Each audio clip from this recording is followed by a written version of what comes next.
जो भी संस्कार आपके अंदर पड़े हुए हैं, मौसम, वातावरण, उस तरह की स्थितियां आपको फिर खींचकर वहां लाकर खड़ा कर देते हैं। बस वो वातावरण मिलना चाहिए, उस तरह के लोग मिलने चाहिए, व्यक्ति फिर वहीं पहुंच जाता है। इसलिए ध्यान रख लीजिए कि केवल भगवान श्री कृष्ण ने एक ही मार्ग दर्शाया, तो साधना का क्षेत्र आपको ऊंचाई पर ले जाता है। जिस तरह से हर दिन तन को धोना आवश्यक है, उसी तरह प्रत्येक दिन अपने प्राणायाम से प्राणों को स्वच्छ बनाइए, और उसी तरह से अपने मन को धोना है, उसी तरह आपको अपनी बुद्धि को धोना है। मन को शांत संतुलित करें और विज्ञान में कोश में अच्छे विचार, बुद्धि को शुभ की ओर ले जाना, अंतःकरण को पवित्र करना। मन, बुद्धि, चित्त, अहंकार, चार चीजें तो अंतःकरण है। और धीरे धीरे आत्मा के ऊपर पड़े हुए जो मैल हैं, जन्म जन्मांतरों के जो मैल और मल विक्षेप जिसे कहा जाता है, उन सबको स्वच्छ करना है। इसलिए एक बड़ी महत्वपूर्ण बात हम सब ध्यान रख लें कि आप सभी इस बात को जानें कि व्यक्ति के जीवन का वसंत उस समय शुरू होता है जब जीवन में गुरु का प्रादुर्भाव होता है, गुरु का प्राकट्य होता है, गुरु का सानिध्य मिलता है। तो मधुमास शुरू हो गया। उससे पहले कहा जाता पतझड़। तुम्हारी हरियाली सूख रही है, तुम्हारे पत्ते झड़ रहे हैं नीचे, जो चीज तुम्हारे जीवन की शोभा थी वही कूड़ा करकट बन के नीचे गिर रही है। श्वास खाली जा रहे हैं, उम्र बीत रही है। आपके जीवन में कोई आपका लाइफ कोच नहीं है, आपका कोई मार्गदर्शक नहीं है, आपको कोई सही दिशा में चलाने वाला नहीं है। नौका खूंटे से खुल गई है, रस्सी खुल गई है, चलाने वाला कोई नहीं है। अब तो बहाव में घूम रही है, किधर भी जाएगी, मुंह उठाया किधर भी चल पड़ी है। तो फिर आप भीड़ का हिस्सा बन जाएंगे, फिर आपका कोई उद्देश्य नहीं होगा। इसलिए अगर बहुत सारे युवक हैं तक्षशिला में, लेकिन एक को सीधा सीधा निर्देशन मिला चंद्रगुप्त को, चाणक्य का, और उससे मांगा कि संकल्प करो कि तुम गुरु के मार्ग पर चलने के लिए तैयार हो। उसने कहा मैं संकल्प करता हूं। बोले तन, मन, धन, प्राण सब रूपों में अर्पण करते हुए मरने मिटने को तैयार। उसने कहा मैं इसके लिए भी तैयार हूं। अब गुरु आगे फिर बोलते हैं, सब तरह का मान अपमान, सब तरह के पीड़ा, सबको भुलाकर केवल गुरु के हो जाओ, गुरु के मार्ग पर चलने के लिए। अब तुम नहीं हो, यंत्र बन जाओ अब गुरु के, तो वो गुरु का यंत्र बनता है। अब उस यंत्र बनने का मतलब यह होता है कि उसके बाद एक कुशल व्यक्ति उसे उस ऊंचाई तक ले जा रहा है कि वो सम्राट बना। लेकिन सम्राट बनने तक की प्रक्रिया में न जाने कितनी पीड़ाएं सही, कितने युद्ध लड़े, कितने लोगों का संगठन साथ में लेकर चलना पड़ा। कहां झुकना है, कहां दबाना है, कहां मनाना है, कहां जोड़ना है, कहां तोड़ना है। और फिर एक समय ऐसा आया कि कठ रियासत की राजकुमारी, जिसने चंद्रगुप्त के लिए बड़ी कुर्बानी दी थी, अपना पूरा राज्य लगा दिया एक तरफ, और चंद्रगुप्त चाहता था कि वहां उसका विवाह हो। और तैयारी पूरी हो गई, जिसने सब कुछ दांव पर लगाया।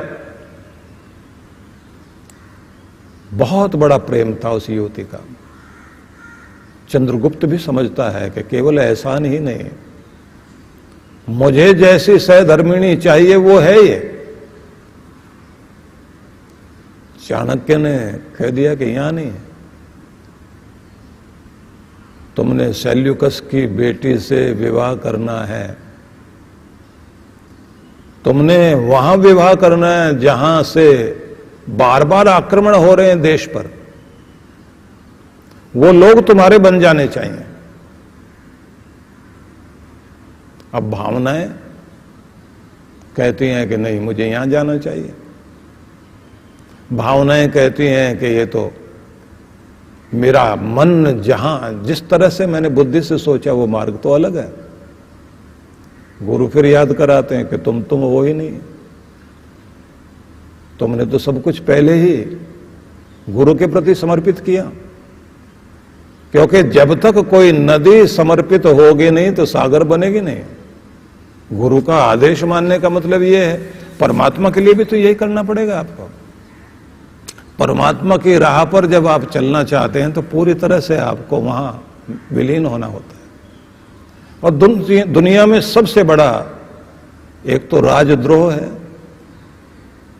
धर्मद्रोही बनना, लेकिन इन सबसे भी बढ़कर माना जाता है गुरुद्रोही बनना। गुरु के साथ द्रोह करना दुनिया में सबसे बड़ा पाप माना जाता है। आदमी अपने अपने तर्क देने लग जाता है। जैसे बच्चे जो हैं ज्यादा बड़े हो जाते हैं तो वो माँ बाप को तो अनपढ़ मूर्ख ना समझ, उनको समझाने वाले और फिर उनका क्या आदर करना, उनकी क्या बात माननी। उनको तो हम सिखाते हैं, उनको तो हम बताते हैं। इसलिए ये बात ध्यान रख लेना, चालाकियां लेकर और ज्यादा समझदारी लेकर जब आप सामने खड़े हो जाते हैं तो समर्पण आपका अधूरा रह जाता है, तब आप कुछ भी नहीं पा सकते। इसलिए फिर आपसे मैं कहना चाहता हूं कि गुरु का निर्देशन मिल जाए तो जीवन में वसंत है। और अगर गुरु का निर्देशन मिलता भी हो और आप उसे बहुत श्रद्धा से मानना है, क्योंकि आपको लग रहा है कि गुरु जहां से हटा रहा है वो तो गलत हटा रहा है, मेरा तो कल्याण इसमें नहीं लगता, मुझे तो भला उधर लग रहा है। अब उसे नहीं पता कि उसका भला किस चीज में होने वाला है। अनुभवी और इस संसार के भी पार जो देख सकता है वो तो गुरु ही देख सकता है। इसलिए श्री कृष्ण ने एक शब्द यहां कहा, मत पर युक्त आसीत, मुझ में ध्यान लगाकर आसन में स्थिर हो जाओ, मायालोक समाप्त हो जाएगा। भगवान के हो जाइए तो उसके बाद जो सारी चीजें आपको भटका रही थी वो अपने आप टूटेंगे और जिधर जाना है वो शक्तियां अपने आप खींचने लगेंगी फिर तुम्हें। कालिदास की कुमार संभव की वो पंक्ति जहां वो कहते हैं, विकार हेतो सति विक्रयन्ते एषाम न चेतांसी त एव धीराः। बड़ी सुंदर पंक्ति है उनकी कि विकार वाली चीजें, फिसलाने वाली सारी चीजें सामने हों और तब भी व्यक्ति ना फिसले, तब माना जाएगा वो धीर है, वो वीर है, उसकी ऊंचाई अपने आप में है। जहां कहीं फिसलन हो ही नहीं और वहां आप कहें कि मैं तो बड़ा स्थिर हूं, मैं तो बड़ा धीर हूं, मैं तो आत्मानुशासन में चल रहा हूं। हालांकि ध्यान रख लेना कि आत्मानुशासन आपका संकल्प के बिना नहीं चलता और संकल्प जो है दृढ़ भावनाओं के बिना नहीं चलता।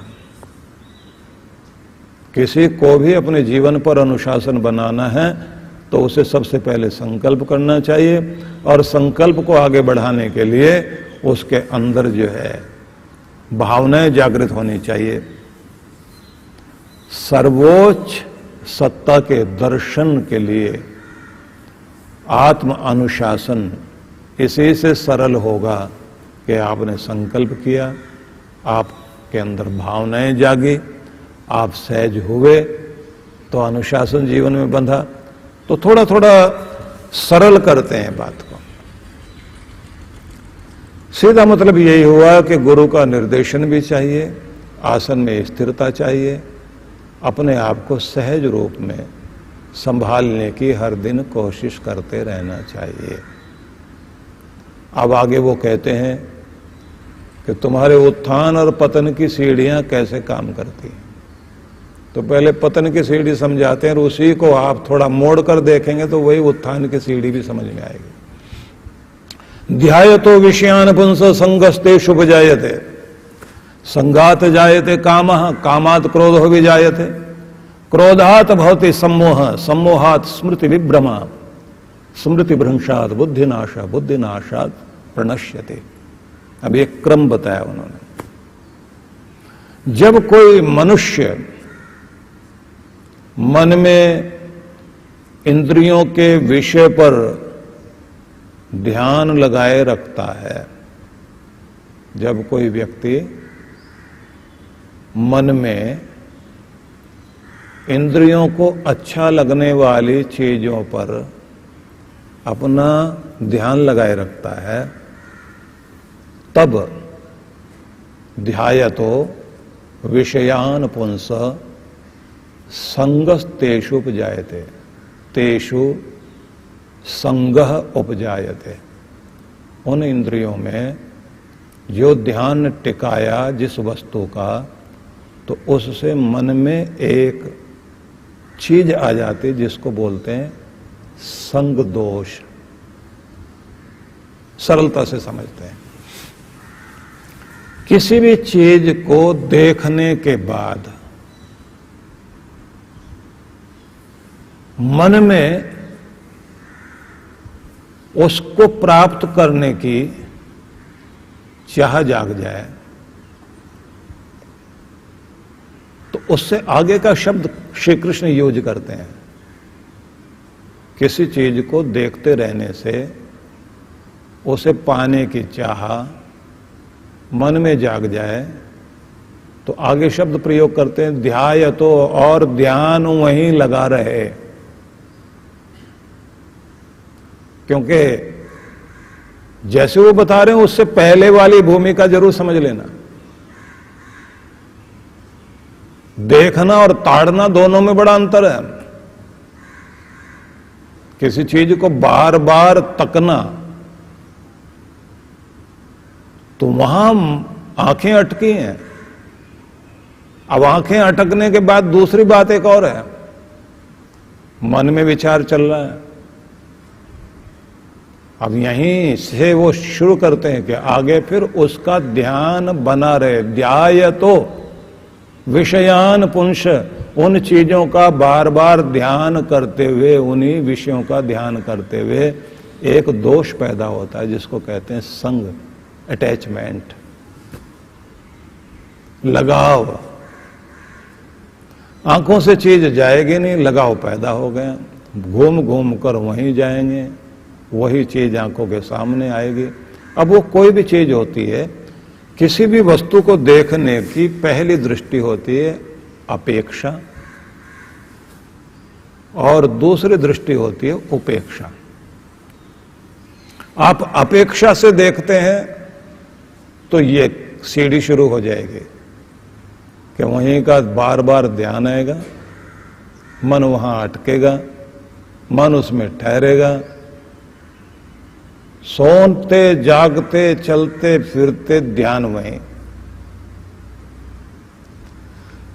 तो फिर एक दोष शुरू हो जाता है जिसे संग दोष कहते हैं। अटैचमेंट शुरू हो जाएगी, लगाव शुरू हो गया। ये साइकोलॉजी 5000 वर्ष पहले श्री कृष्ण कह रहे हैं, ये मनोविज्ञान। तो आगे उन्होंने एक और बड़ी बात कही, संग पैदा हुआ, अटैचमेंट पैदा हो गई, संगात जायते कामः, अब कामना पैदा हो गई। कामना मतलब उसे पाने की तीव्र इच्छा, पागलपन दिमाग में तो घूम ही रहा है। अब उसके बाद में वो सारे क्रम शुरू होंगे जिसमें आप देखते हैं कि समाज किस तरह से भटकता है, चोट खाता है, लोग क्या कर बैठते हैं, क्या घटनाएं घट जाती हैं। संग पैदा हो गया, अटैचमेंट पैदा हो गई और उससे कामनाएं पैदा हो गई। कामनाएं जो हैं वो तीव्र इच्छाएं हैं, वो तेज बहाव है कि जिससे ऐसा लगता है कि मैं बहुत जल्दी ये सब पूरा कर ही सकता हूं। आगे शब्द एक और कहते हैं, कामात क्रोधो भी जायते। अब कामना में अगर कोई बाधक बनता है, कोई समझाने लग जाए, कोई दोस्त ही बोलने लग जाए, उसका गला पकड़ने को तैयार है आदमी, तुम क्या समझा रहे हो मुझे। कोई भी बीच में रुकावट बन जाए, लोग हत्या कर देते हैं, मार देंगे उसको, चोट पहुंचा देंगे। आप देखते हैं रात दिन का पागलपन जो लोगों में है। बाधक जो बन रहा है उस पर क्रोध आ गया। और कहते हैं क्रोध भी साधारण नहीं होता, क्योंकि वो भी एक नई चीज पैदा करके जाता। क्रोधात भवति सम्मोह, सम्मोहन पैदा हो जाएगा उससे। सम्मोहन हिप्नोटाइज कर दिया हो जैसे किसी चीज ने। इसको कहा गया मूढ़ता, कि वो क्रोध जो आया, जो बाधक बन रहा है मेरी इस चीज को पाने में, बस ऐसा क्रोध जागने के साथ मूढ़ता जागेगी। मूढ़ता ऐसी कि उस मूर्खता में लोग समझाएं। दुर्योधन कहता है जानामि धर्मम न च मे प्रवृत्ति, मुझे पता है अच्छा बुरा क्या है। जानामि अधर्मम न च मे निवृत्ति, बुराई भी पता है लेकिन मेरा मन नहीं हट रहा वहां से। केनापि देवेन हृदय स्थितेन यथा नियुक्तोस्मि तथा करोमि, जैसे वो खींच रहा है वैसे करूंगा मैं। तो ये जो मनमानी करने की चाह जागती है ना, किसी की सुनना नहीं, किसी की बात मानना नहीं, ये ऐसे तो शुरू होती है। अब ये मूढ़ता आ गई, मोह आ गया, सम्मोहन, आदमी हिप्नोटाइज हो गया और उससे मूर्खता पैदा हो गई। सम्मोहात स्मृति विभ्रमा। अब आगे वो फिर कहते हैं कि बात इतनी नहीं है, उससे फिर स्मृति भ्रम हो गया। मतलब भूल गया अपने आप को, मैं कौन, किस खानदान का क्या व्यक्ति। समझाए कोई नहीं समझता, सुनाए कोई नहीं सुनता, क्योंकि ये स्मृति लोप, खुद के बारे में जो अपनी ऊंचाई को भूल जाना, अपनी अच्छाई को भूल जाना, अपने खानदान को भूल जाना, फिर उसी में तो वो भी चीज बसी होती है कि इसका दुष्परिणाम कितना घातक हो सकता है, वो उसको भी भूल जाना। और फिर कहते हैं स्मृति भ्रंशाद बुद्धिनाश। बस यहां जब खुद की समझ चली गई तब बुद्धि नाश, अक्ल मारी गई, बुद्धि का नाश हो गया। ये मति भ्रम नहीं हुआ, मति नष्ट हो गई, बुद्धि नहीं है। बुद्धि नाशात प्रणश्यति, और बस इसी के कारण बुद्धि का नाश क्या हुआ, प्रणश्यति, आदमी नष्ट हो जाता है, उसकी आदमियत खत्म हो गई। बस यही सारी गड़बड़ है। ये देवत्व से पतन के मार्ग बताए गए हैं। बीज वृक्ष बनता है, लेकिन एक क्रम और भी है। छोटा सा बीज मन में आया किसी चीज को देखकर और वो एक विष का वृक्ष बन गया हो, क्योंकि आप एक मकड़ जाल में फंस गए हो, मकड़ी के जाले में। अब एक धागा सुलझाते हैं तो नहीं सुलझता, अब तो उलझते जा रहे हैं, यही तो जाल है। अब सफलता के लिए क्या किया जा सकता है वो भी ध्यान रखिए। जिस चीज को पाना चाहते हैं, जिस चीज का लक्ष्य जीवन में है, जो ऊंची चीज आपके मन में है, क्योंकि यही सीढ़ियां नीचे की तरफ ले जा रही हैं, यही ऊपर ले जाएंगे। अब इनको थोड़ा दूसरे ढंग से समझिए। हालांकि ये विषय से अलग हटेगा, लेकिन फिर भी हमारे लिए महत्वपूर्ण है। जिस चीज को आप पाना चाहते हैं, जहां आप जाना चाहते हैं, जिस ऊंचाई पर जाना चाहते हैं, जो ऊंचा आदर्श आपका है, जो ऊंचा लक्ष्य आपका है, उसके लिए क्या करिए? उसको देखिए, समझिए, याद कीजिए, इतना कि वो मन में बस जाए, मन में घूमने लग जाए। और मन में घूमे तो ऐसे कि उठते बैठते सोते जागते उसी का ध्यान हो कि मुझे यहां पहुंचना है।